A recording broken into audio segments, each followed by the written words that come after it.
20 years ago, the United States launched an intense bombing campaign in Afghanistan known as Operation Enduring Freedom.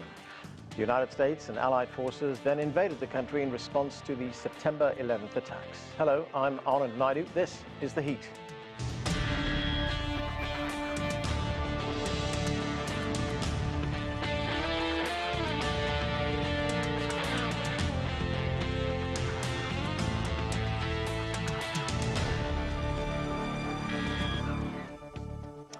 America's longest war in Afghanistan began on October 7, 2001. It carried the huge price tag of $2.3 trillion and the loss of more than 2,400 Americans. The toll was even higher for the Afghan people. 48,000 civilians and 66,000 members of the Afghan military and police were killed. According to the United Nations, more than 3.5 million Afghans were forced from their homes. At least 2.5 million Afghan refugees are now living in other countries. Those who stayed behind are facing even more hardship with shortages of food and money. For more on what's happening in Afghanistan, let's bring in our panel. Joining us from Washington, D.C. is Marvin Weinbaum. He's the Director of Afghanistan and Pakistan Studies at the Middle East Institute. Jack Midgley served in Afghanistan as a U.S. Army civilian advisor and is the principal of Midgley and Company right here in Washington, D.C. From Rome, Harun Rahimi is an associate professor at the American University in Afghanistan, and Saeed Fahim Sadat heads the Department of Masters in International Relations at Cardan University. He joins us from Germany. Thanks to all of you for being with us. And Saeed Fahim Sadat, let me start with you. It's been 6 weeks since the U.S. retreat and the Taliban takeover in Afghanistan. And looking at reports we're getting out of the country right now, the economy is close to collapse, millions of people facing starvation. What is your assessment of the humanitarian situation in the country right now? Well, the humanitarian situation is dire. We have more than 18 million people who are in dire need of humanitarian assistance. And according to some reports, we have 95% of the families right now who are facing food insecurity. You have huge displacements, and you have a lot of people who are finding any way to leave the country, and basically they are leaving the country because they have lost jobs, and also they have lost hope for a quick recovery of the economic situation in the country and any employment generation and the private sector being operationalized soon. So people are hungry. The banks are operating, but with very, very limited capacity. There is chaos around the banks. People are out of cash.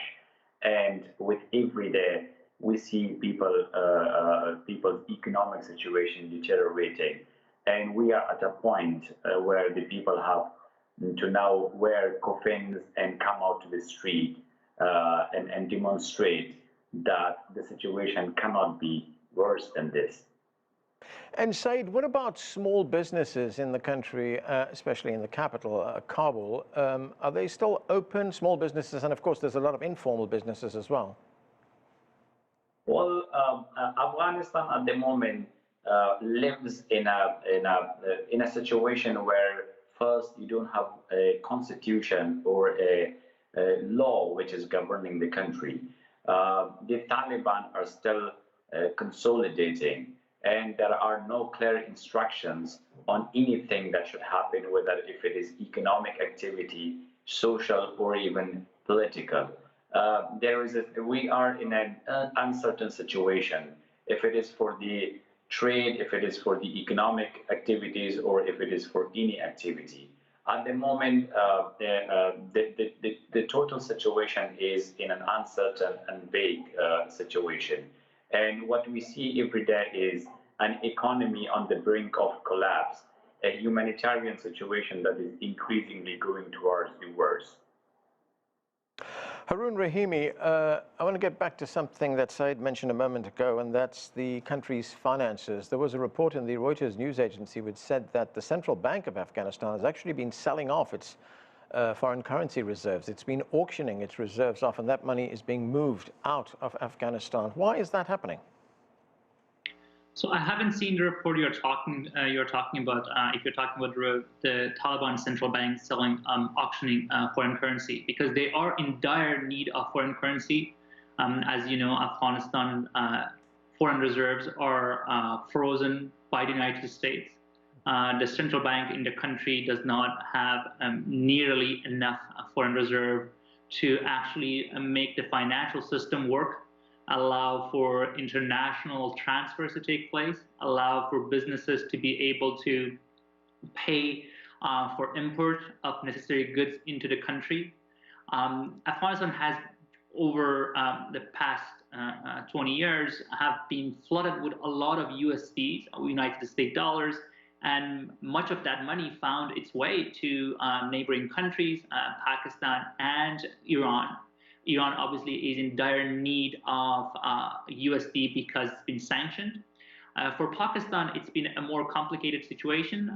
There have been recently havaladars, the money exchangers, physically moving USD from outside Afghanistan into Pakistan. It's because there is a gain to be made. There's an arbitrage to be made because USD is more expensive in exchange for Pakistani rupees inside Pakistan than it is in Afghanistan. In the past, the opposite was the case. It was more beneficial to bring in USD physically into Afghanistan from Pakistan. So that arbitrage happens, and I've seen reports that it's going the other way. But it is more the money exchangers, the informal funds, people who manage in exchange of currencies, that are taking advantage of these opportunities. Obviously, it is making a dire situation even worse by draining the little foreign currency that Afghanistan may have, which may need to businesses may need to use to actually pay for the import. Afghanistan imports most of its needs. We have a huge trade deficit. We've been running a huge trade deficit that was financed by foreign aid. Right. Now the foreign fund has almost stopped. So that's causing all the sequence of events that was described. Right, and Harun, very briefly, you talked about the $9.5 billion that has been frozen by the United States. Why is that? Has the U.S. given a reason on why it has frozen that money? So the Taliban were sanctioned right after by the United Nations, right after the events of 9/11. So there are UN sanctions that prevent any country from dealing in finances with the Taliban. It is the status of those sanctions are not clear, and I don't believe the United States government has made a clear statement under what authority or for whatever reasons they are holding those funds. There's also the fact that the Taliban consist of, in part, the Haqqani network, which is a terrorist group under U.S. law. It is categorized as a terrorist group. Right.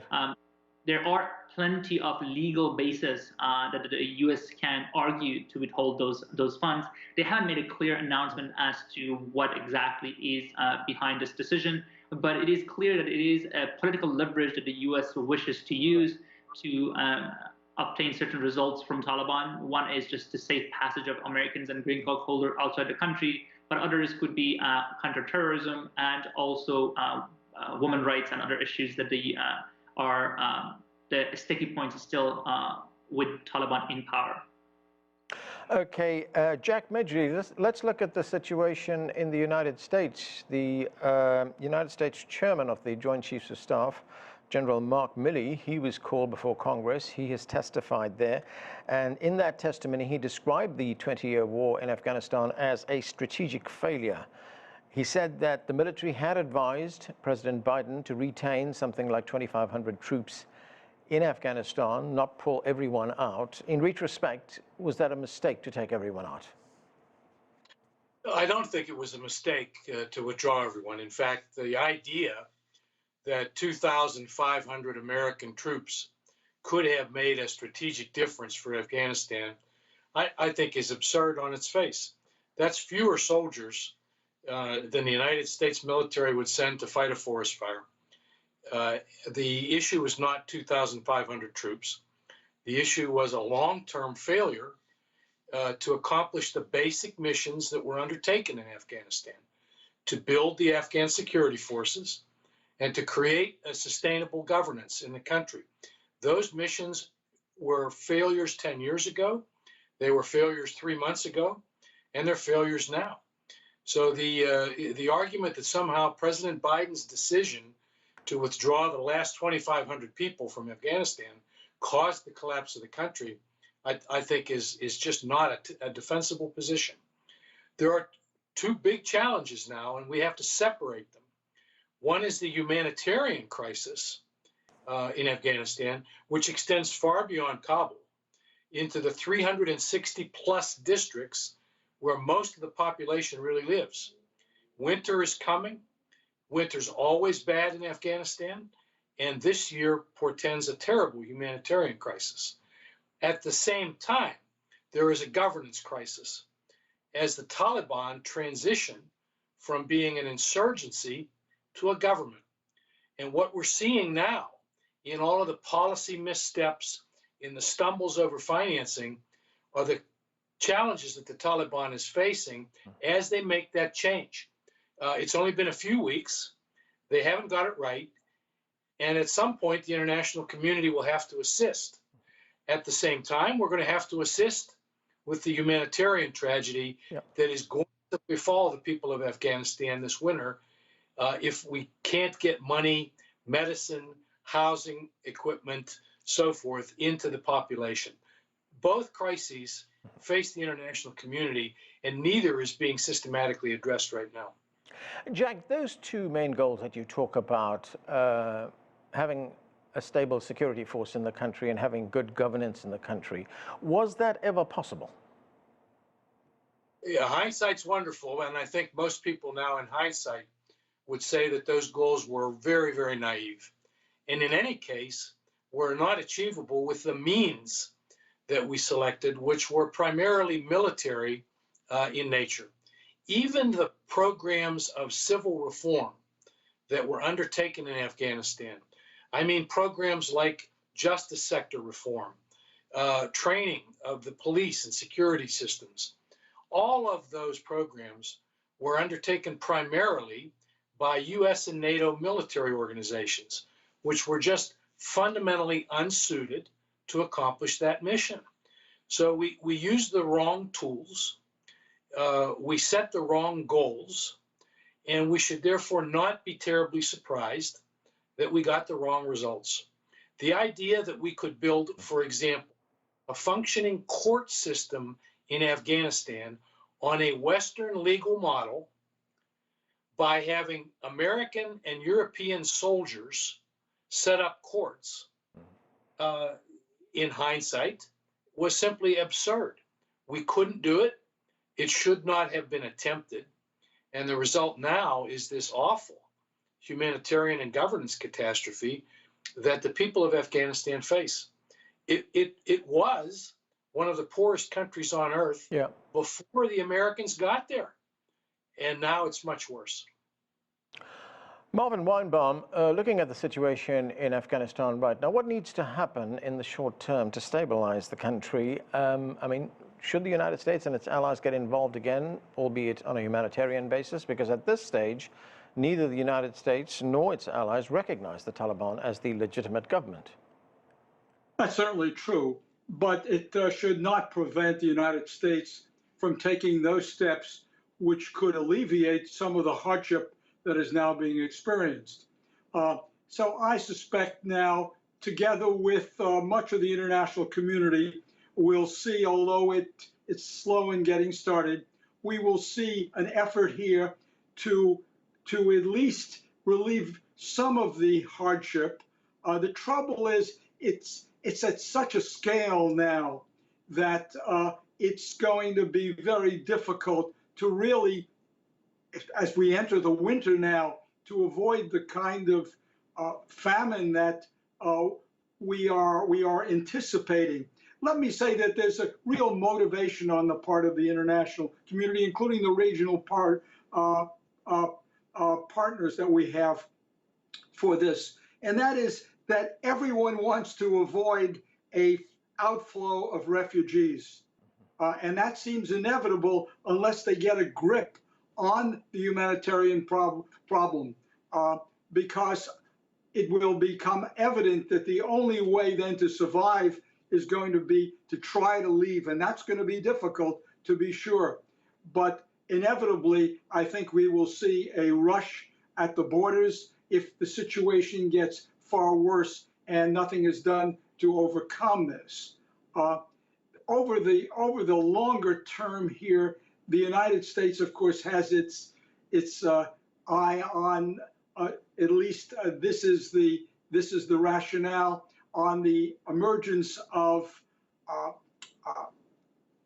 terrorist organizations of the like of Al Qaeda and the Islamic State of Khorasan.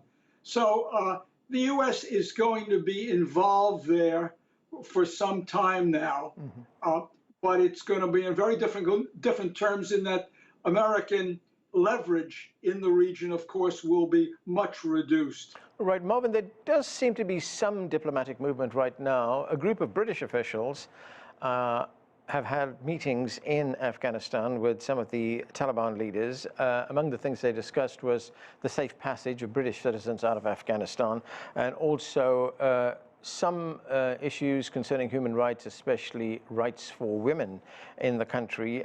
What did you make of those meetings, and do you think they could lead to some kind of recognition of the Taliban? Well, I think that the Taliban certainly would like recognition. They would like also all of the sanctions which have been placed for all these years on Taliban leadership and making it difficult for the Taliban, at least financially as well. And they would welcome aid flows. And I think that this is what the international community is dangling in front of them, saying, well, if you like these things, then we want to see some evidence of it. But I believe that what we have recently seen, and I believe are going to continue to see, is that the Taliban are very anxious to have these, but at the same time are not going to budge on what they view as the necessary actions that an Islamic State, which is Sharia complicit, is going to have to take. And we noted, for example, we should know, for example, that just about the entire international community, regional powers, great powers, all called for the Taliban to provide an inclusive government. And the Taliban totally ignored this. This was one very small step, we would think, that they could have at least made a better effort here to change the optics on this, put a woman or two, but what they did was they indicated, no, our internal dynamics will determine this, and we certainly are not going to budge when it comes to those kinds of social policies which we consider to be un-Islamic, or at least not sufficiently Islamic. Right, Saeed Fahim Sadat, I mean, what do you make of the situation right now? As Marvin just pointed out, you have the Taliban in Kabul right now, which has not made any concessions. They've not met any of the kinds of requests that have been made to them by the United States and its allies, insofar as an inclusive government is concerned, insofar as granting rights to women are concerned, letting girls go to school, etc. That's happening on the one side. On the other side, the United States and its allies continue to play hardball with Afghanistan, and much of that seems to be driven by ideology as well. Do you think they could break this logjam? Well, I think the Taliban are in a delicate situation.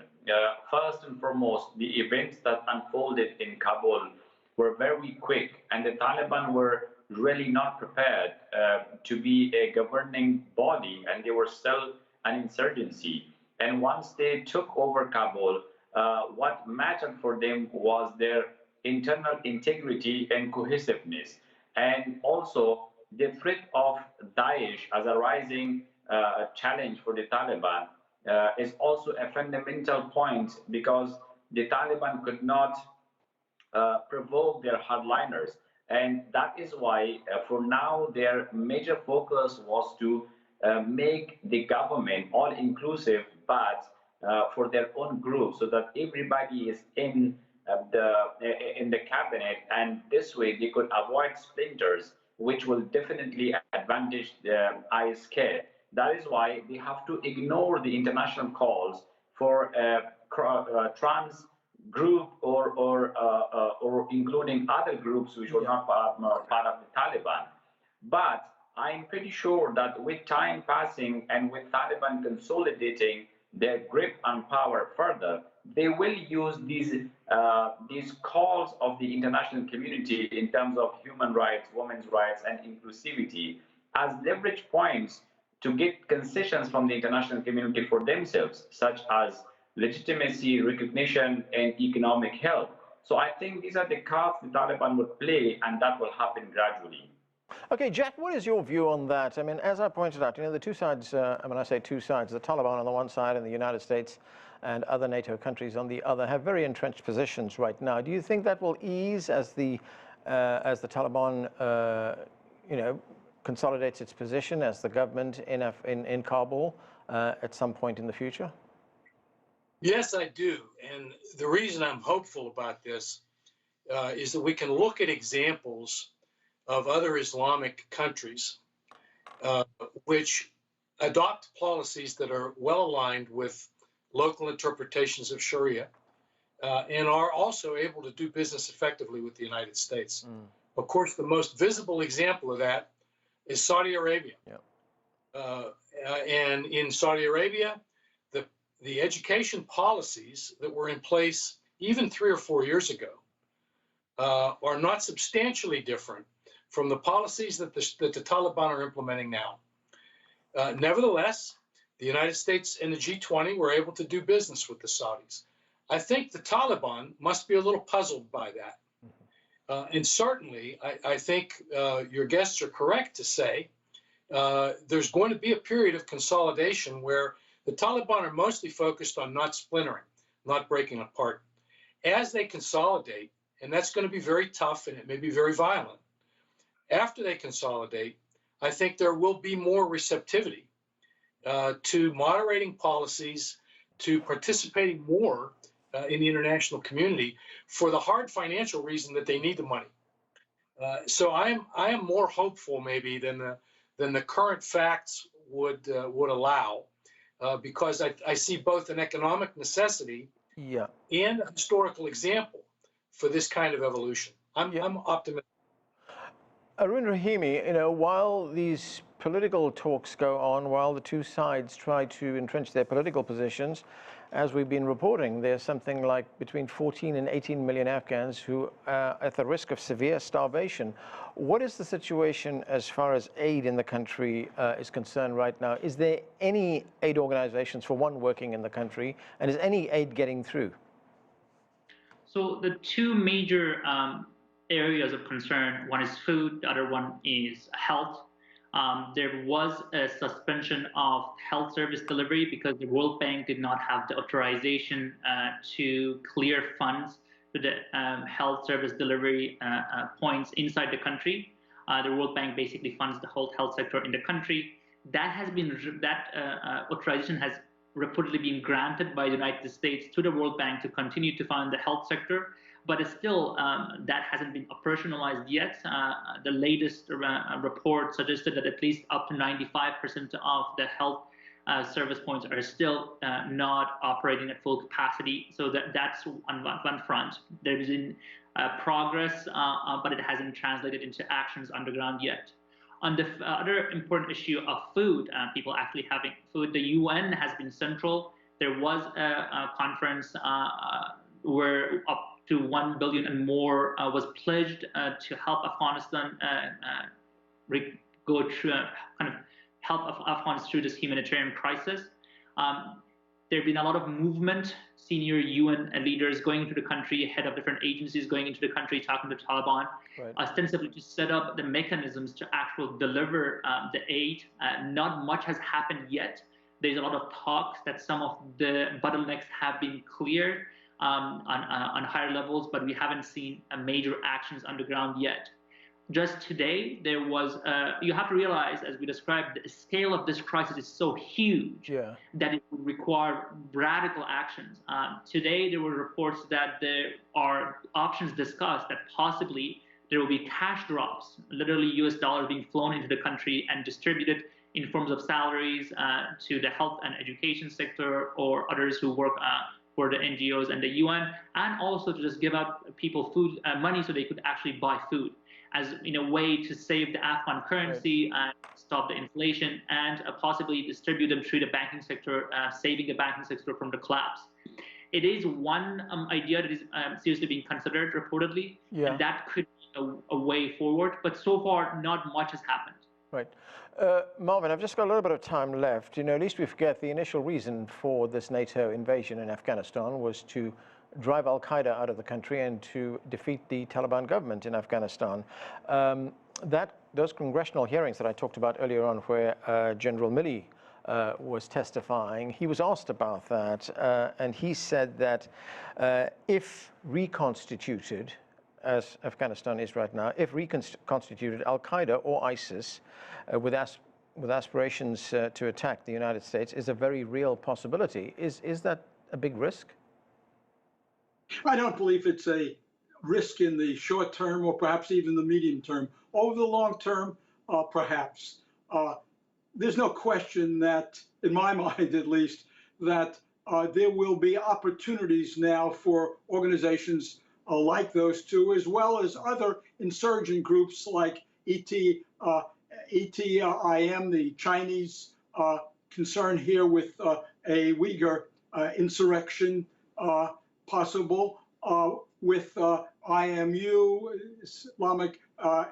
Uzbek Islamic movement. But what I'm getting at here is that, yes, this may happen, but it's not going to be anything which ultimately the U.S., maybe ultimately the U.S. will have to worry about, but not now. What is of concern here, though, is what may happen if these groups, some of them at least, begin to seriously try to export what has happened in Afghanistan. That would be destabilizing for the region. So I think there are regional concerns here, particularly for Pakistan and the TTP.